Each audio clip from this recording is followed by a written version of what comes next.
Israel और Hamas के बीच Gaza में तीन दिन के लिए कुछ इलाकों में सीज फायर पर सहमति बनी है। गाजा में 25 साल बाद 23 अगस्त को पोलियो का पहला केस मिला था, जिसके बाद 6.40 लाख बच्चों को पोलियो का टीका लगाया जाएगा। WHO के अधिकारी रिक पीपरकॉर्न ने कहा कि फिलिस्तीनी इलाकों में वैक्सीनेशन अभियान रविवार 1 सितंबर को शुरू होगा। उन्होंने कहा कि स्थानीय समयानुसार सुबह 6 बजे से दोपहर 3 बजे के बीच सीज फायर रहेगा। WHO अधिकारी ने कहा कि वैक्सीनेशन अभियान सेंट्रल गाजा में शुरू होगा, जहां 3 दिन का सीज फायर रहेगा, फिर दक्षिणी गाजा की ओर बढ़ेगा, जहां 3 दिन का और सीज फायर रहेगा। उसके बाद वैक्सीनेशन ड्राइव उत्तरी गाजा में चलाई जाएगी। वहीं ज़रूरत पड़ी तो इसे 4 दिन तक भी बढ़ाया जाएगा। पाकिस्तान ने भारतीय प्रधानमंत्री नरेंद्र मोदी को अक्टूबर माह में होने वाले शंघाई सहयोग संगठन SCO से जुड़ी एक बैठक में शामिल होने के लिए आधिकारिक तौर पर आमंत्रित किया है। SCO के council of heads of government CHG की बैठक 15-16 अक्टूबर को इस्लामाबाद में होगी। जानकारी के मुताबिक पाकिस्तान के विदेश कार्यालय की प्रवक्ता मुमताज जहरा बलूच ने कहा कि बैठक में भाग लेने के लिए सदस्य देशों के प्रमुखों को निमंत्रण भेजा गया है। इसी के तहत भारत के प्रधानमंत्री नरेंद्र मोदी को भी न्योता भेजा गया है। प्रवक्ता बलूच ने कहा कि कुछ देशों ने पहले ही बैठक में शामिल होने की पुष्टि कर दी है। जिस देश ने आमंत्रण स्वीकार किया है, इस बारे में सही वक्त पर जानकारी दे दी जाएगी। प्रधानमंत्री नरेंद्र मोदी मुंबई में ग्लोबल फिनटेक फेस्ट 2024 में शिरकत करने पहुंचे। इस कार्यक्रम में RBI के गवर्नर शक्तिकांत दास और सेबी प्रमुख माधवी पुरी बुच भी शामिल रहे। इस दौरान प्रधानमंत्री मोदी ने फेस्ट का उद्घाटन करने के बाद फिनटेक को लेकर लगाई गई प्रदर्शनी का अवलोकन भी किया और इसे संबोधित भी किया। कर्नाटक के पूर्व मुख्यमंत्री BS येदियुरप्पा के खिलाफ यौन उत्पीड़न केस में आज कर्नाटक हाई कोर्ट में सुनवाई होगी। मामला फरवरी 2024 का है, जब रेप पीड़ित एक लड़की पूर्व CM से मदद मांगने गई थी। उसने आरोप लगाया कि येदियुरप्पा ने उसका यौन शोषण किया। 14 मार्च को येदियुरप्पा के खिलाफ केस दर्ज हुआ। 13 जून को गिरफ्तारी के लिए गैर जमानती वारंट बेंगलुरु की फास्ट ट्रैक कोर्ट ने जारी किया था। हालांकि कर्नाटक हाई कोर्ट ने 14 जून को उनकी गिरफ्तारी पर रोक लगा दी थी। कोर्ट ने कहा था कि येदियुरप्पा को CID के सामने पेश होना होगा।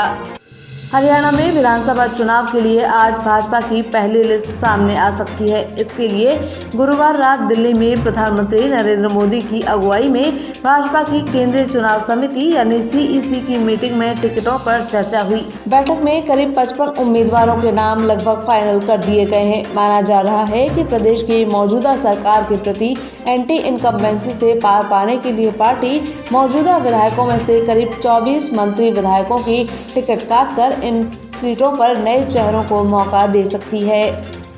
राजस्थान में national food security act NFSA से जुड़े परिवारों को भजनलाल सरकार अगले महीने से सस्ते रसोई गैस सिलेंडर उपलब्ध करवाएगी। सरकार ने बजट में BPL और उज्ज्वला कनेक्शनधारियों के साथ NFSA परिवारों को भी 450 रुपये में रसोई गैस सिलेंडर देने की घोषणा की थी। बता दें, इससे प्रदेश के करीब 68 लाख पात्र परिवारों को फायदा होगा।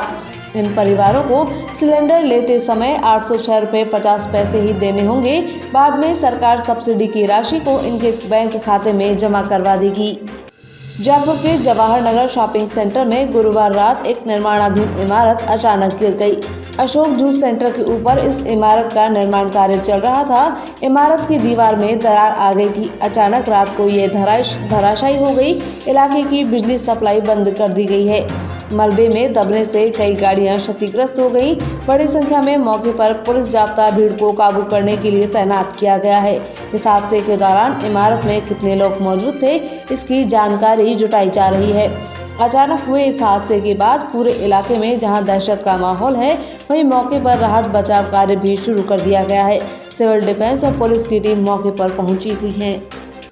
राजस्थान में पिछले दिनों कई जिलों में हुई भारी बारिश से खराब हुई फसलों की गिरदावरी करवाने के लिए भजनलाल सरकार ने सभी कलेक्टर्स को लेटर लिखा है। इसमें सभी जिला कलेक्टर्स को अपने अपने एरिया में अतिवृष्टि से प्रभावित गांवों का सर्वे करने और वहां खराब हुई फसलों का आकलन कर रिपोर्ट तैयार करने के निर्देश दिए हैं, ताकि प्रभावित किसानों को मुआवजा दिया जा सके। राजस्थान में वनपाल, छात्रावास अधीक्षक, कांस्टेबल जैसी बाह्य भर्ती परीक्षाओं में शामिल होने के लिए कर्मचारी चयन बोर्ड पात्रता परीक्षा का आयोजन करेगा।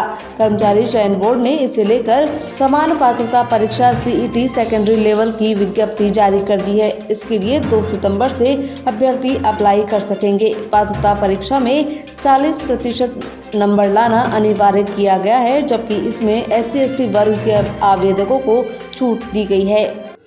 हफ्ते के आखिरी कारोबारी दिन घरेलू शेयर बाजार नई ऊंचाइयों पर पहुंच गया। शुक्रवार को सेंसेक्स और निफ्टी अपने नए ऑल टाइम हाई पर कारोबार करते दिखे। शुरुआती कारोबार में सेंसेक्स जहां 300 अंकों तक चढ़ गया, वहीं निफ्टी पहली बार 25,250 पर पहुंच गया। सुबह 9:50 पर सेंसेक्स 289.19 अंकों की बढ़त के साथ 82,391.27 के स्तर पर पहुंच गया। दूसरी ओर निफ्टी 86.90 अंक चढ़कर 25,238.85 पर पहुंच गया।